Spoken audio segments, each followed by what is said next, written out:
strength. This is getting closer to my strength. History is not the strength of my strength, which again is more of the political government, economics, psychology, interacting with people, business, how do businesses work, public speaking. But history is closer. We're getting very close. Yeah. This is a spot that me and you find a lot of common interest in history. History is something that everyone needs to know about. Yeah. You can only not repeat the bad things that have happened in history by understanding history and why it's happened. So I would consider both of us history buffs in a way. And I just want to ask you a few questions about history. And this can kind of turn into a little bit of an open discussion here. Just first question would be, what's your favorite time period of history? For me, two periods really strike out my interest. So, two to three ish. So the first one I will talk about is So okay, I'm very interested in Greece. Greece, I mentioned before, is very interesting. The most interesting for me would be ancient Sparta. You know, they built the greatest warriors known to man. Also, the innovators in Greece are the origins of democracy. Yes, stem from Greece. Yes. So they're very smart, intellectual people. The Hellenistic period really interests me a lot, which that would be, of course, about the time that Alexander the Great is coming into play and his spread of Greek culture throughout most of the ancient world. And finally, the next one that really interests me a lot is the Ptolemaic era, and specifically like during the time of Cleopatra, Julius Caesar, and all these big influential figures in Rome and Egypt that are really dictating the world. Let's talk about that, because my favorite time period, I would say, I love the ancient history is interesting to me. I do appreciate. There's so much to appreciate about the ancient history, and like comparing the things that they did. In a lot of ways, they were more intelligent than we are now. In a lot of ways, maybe not in every way. We've evolved technologically since then, but in a lot of ways, they were more intelligent than us. I don't believe that our people of 2024 could build the pyramids and as an efficient of a way with their technology that the ancient Egyptians were able to do. Yeah. So, that's interesting. And with this era, with Cleopatra and Julius Caesar, very interesting to me as well. And I would say anything from then, the time of the transition from BC to the 80 years, and all the way up until I'd say 20th century. 20th century history to me is not as exciting. Many people like it. I'm not as big of a fan. So there's kind of like a quick outline of my favorite histories, which I know is super broad, but really I would say if I could describe it in years, from 3500 BCE from the beginning of ancient Egypt and Mesopotamia to, I would say, 1900 is like my favorite history range. It's very broad. Very broad, but I'm not a huge fan of prehistory and evolution, and I'm not a huge fan of recent history. But there's so many different subjects I can pick out here and there in that time frame of those 5,000 years, 4,000 years that are just so fascinating to me. Yeah, so if we were talking about like that broad category, which I didn't really know if you were, but definitely another thing I would include is just like the Middle Ages, very interesting time period, and the French and Indian War and the American Revolution and the starting of what would become America is very interesting to me. I kind of got off on a tangent there about my favorite types No, of history. no, you're But fine. let's get back to the time frame of Cleopatra, Julius Caesar, because I have a feeling you're quite knowledgeable on that time frame, and so am I. So let's talk about the transition. Ancient Rome is my favorite ancient civilization by far, and I'm not just saying that because I'm a male, which I know is like an ongoing TikTok. Oh, how often do you think about the ancient Romans? But I would say that's my favorite. So let's kind of talk about that era, which is kind of the era of transitioning Rome from republic to empire, and what did that. So let's just kind of hop in and tell me, what is it about Julius Caesar, that time period of ancient Rome with Cleopatra, Mark Antony, um, some of those early emperors of Rome, and the leaders of Egypt at the time. Yeah, so Julius Caesar, very, very interesting historical figure. Um, I've always liked the quote, his famous quote, "Veni, Vidi, Vici." I came, I saw, I conquered. So that's the really interesting thing for me is just like, no matter what that guy did in his life, he would do anything to win and to get to the top, which I is really an interesting part of him that I really see, and how he interacted with the different historical figures at the time.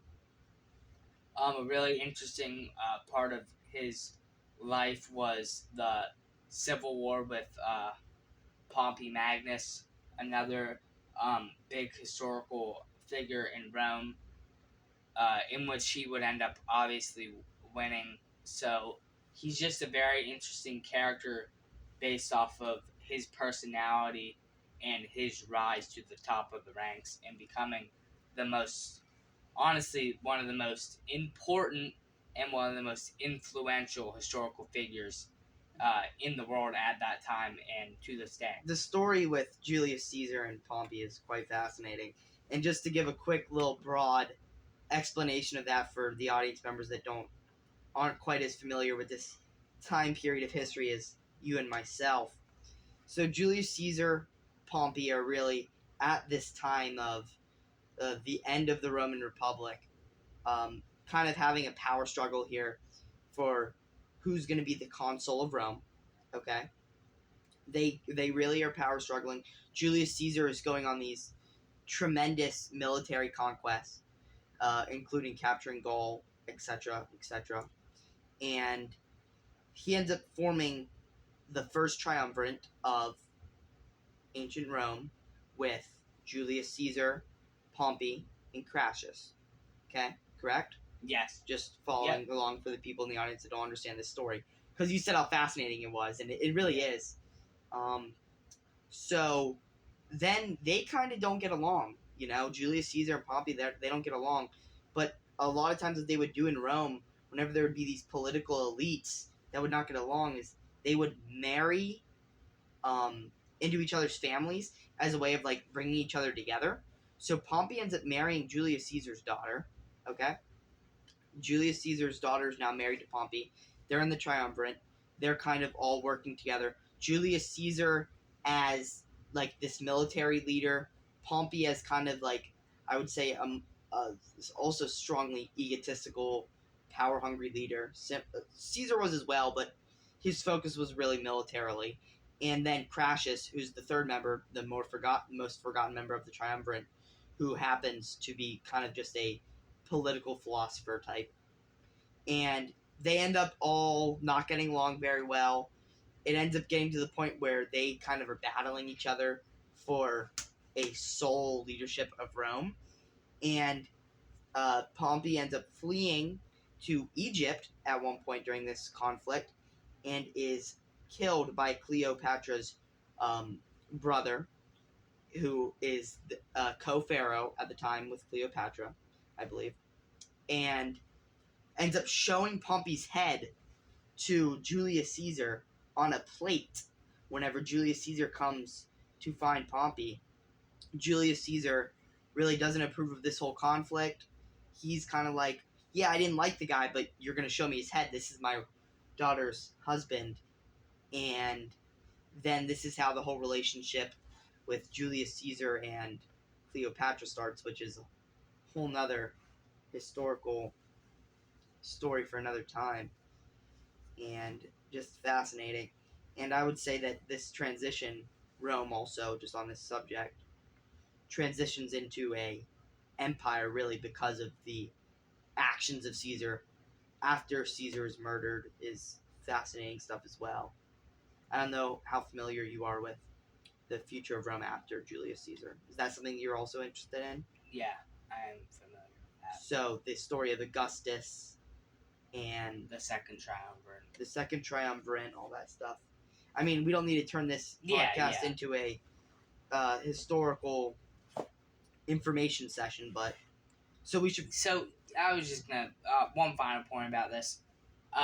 As we're dissecting this little Rome period, me and my brother here could do this with about any period in history, just because there's just an unlimited amount of it. Pretty much, there's unlimited stories to tell within history, which is what makes it so unique and interesting.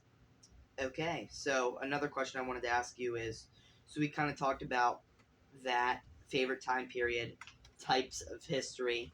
So with the types of history, we talked about ancient history, prehistory, Middle Ages, the Renaissance period with the Tudors, the monarchs, up until like the early modern history and then the late modern history. So, who is your favorite historical figure? I did want to ask you that while we were on the topic of history.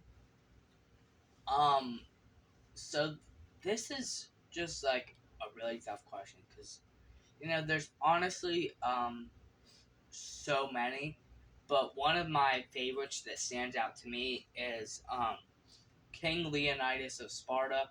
Um, Many aren't familiar with the story, so I'm gonna give a quick overview of the story. So he was the one of the kings of Sparta, and he led 300 Spartans against an army of um, 200,000 Persians and held them off for 5 or 6 days before dying like an absolute warrior. Like, just the story is amazing. If you guys want to look up Battle of Thermopylae, it's a really amazing story. And the bravery of this man was unlike any other that I've ever seen, like, of all time. It's an amazing story. Fascinating. So, that ancient period with Sparta and Greece, I'm not as familiar with. I'm much more familiar and knowledgeable on Rome, some of Egypt, but Rome, and very knowledgeable on early American history. I would say like the time frame from like 16, 17, 1800. So, and just to add on to the conversation, so this becomes more a back and forth thing. My favorite historical figure is Napoleon Bonaparte, the short king, original short king, although not quite as short as people remember, 5'7", surrounded by rather large gentlemen to make him seem smaller in appearance. He was more average size for people in France at the time. And just the don't watch the movie if you're interested in him. Just don't watch the movie. It's not recommended.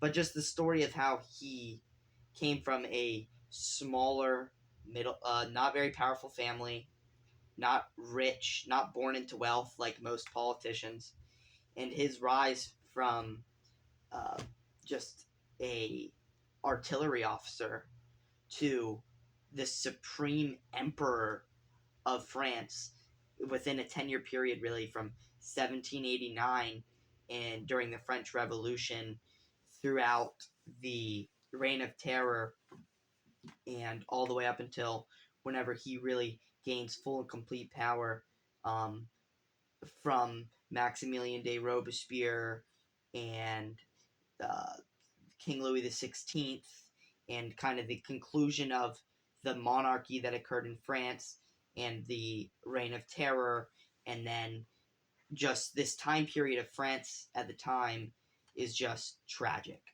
Like, they can't keep any politicians at the top. The people are outraged completely from revolution, one of the worst revolutions in all of history, to a reign of terror by an absolute madman in Maximilien de Robespierre to then arguably one of the most egotistical military generals of all time in Napoleon, and the thing that he did to rise to power that quickly, and then literally has an entire form of warfare, Napoleonic warfare, named after the military conquest that he completed from really that time frame of like 1796 to like 1808 and until towards the end of his life, 1812, is just an absolutely fascinating story. So if you're interested in history and in this subject, um, I think Marek and I would agree. Napoleon, great person to study.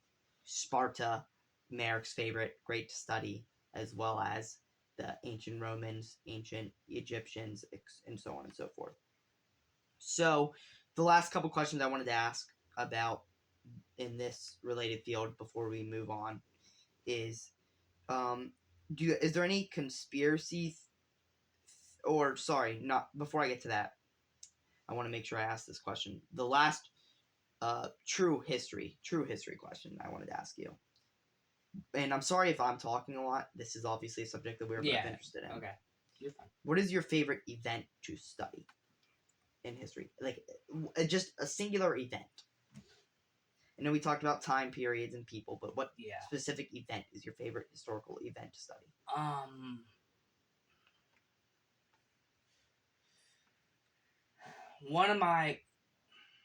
One of my favorite historical events. See, this is a really tough question because history is so long and there's so many historical events that I can think about, and I'm probably going to miss one whenever I give you an answer to this question. But I'm just gonna say a really interesting historical event that I learned about, which is the story of Emperor Nero in Rome. Or yeah, that's a good one. That's a good. So one. This is a good story. Emperor Nero was a terrible Roman leader. If you didn't know that, and during I think it was like 50 something AD, Rome caught on fire and completely burnt to the ground.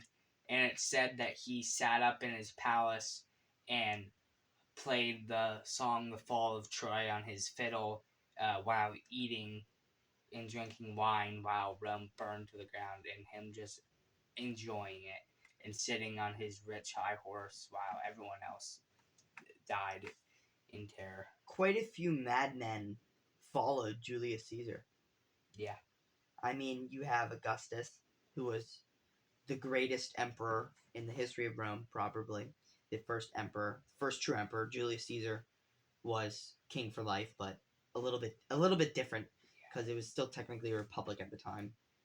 Then after that, you get into Tiberius, the second emperor, who was historically looked upon as a good emperor. Things he did growing the economy and uh, the how prosperous Rome was under him, but a sick freak historically, and followed by Caligula, who learned a lot of his sick freakish tendencies from Tiberius, and some of the sick things that Caligula did at the time, including having several affairs with his sisters, and allegedly once naming his horse, I believe, head of the military. So some absolutely crazy people during this time period of history, and not many nice, calm emperors. Claudius was in there as well. That's those five. So interesting. Um, two more questions, and then we are gonna close up the second part of uh, this podcast. Is there any historical conspiracy theories? This isn't really so much a history question as it is a society question, but any conspiracy theories that you kind of agree with So or think have merit? conspiracy theories are tough, but I wanted to get into this anyways. This is kind of like a historical kind of conspiracy theory, just as like it's something that was debated among scholars and historians. Is um did the Trojan Wars actually happen? So if you guys are not aware, the Trojan War uh, is one of the more famous wars of ancient Greece between the famous city of Troy and the Greeks. And the thing is, they don't know 100% sure if it's true because their information was from a book of poems called the Iliad and the Odyssey, which you might read in the future. So it's really interesting to me to know if that was true or not. I've seen the movie Troy, which is a great movie. I would suggest watching that. It's about the Trojan War. So just a really interesting story is the Trojan War and if it actually did occur or happen. Fascinating. Just good stuff. The final question I wanted to ask you, and then we'll close up shop here on part two. And you could argue that this kind of goes hand in hand with the conspiracy theory question that I had just asked you, but it's a little bit different. What is your favorite historical myth? Something that is pretty easily debunked, but a lot of times in history, it's fun to have these myths that are these fun stories that people tell, even though they kind of know that they're false. For me personally, first to give you a little time to think, because I think that this can be a little bit of a difficult question. My favorite historical myth, and this goes back to Napoleon Bonaparte being one of my favorite um, historical figures of all time, is that he blew the nose off the Sphinx in ancient Egypt. As many of you know, the Sphinx, one of the most famous relics of ancient Egypt, the nose has been blown off for countless years, and it's just non-existent. It's just not there. It's a chunk is taken out of stone, and it's pretty easily debunked based on the tests that they've done and based on being able to test the stone to tell with the carbon dating and whatnot to see when the stone was removed and when it was blown off. So it's pretty easily to tell that it's not Napoleon, but legend has it, myth has it, although debunked. It's a fun story.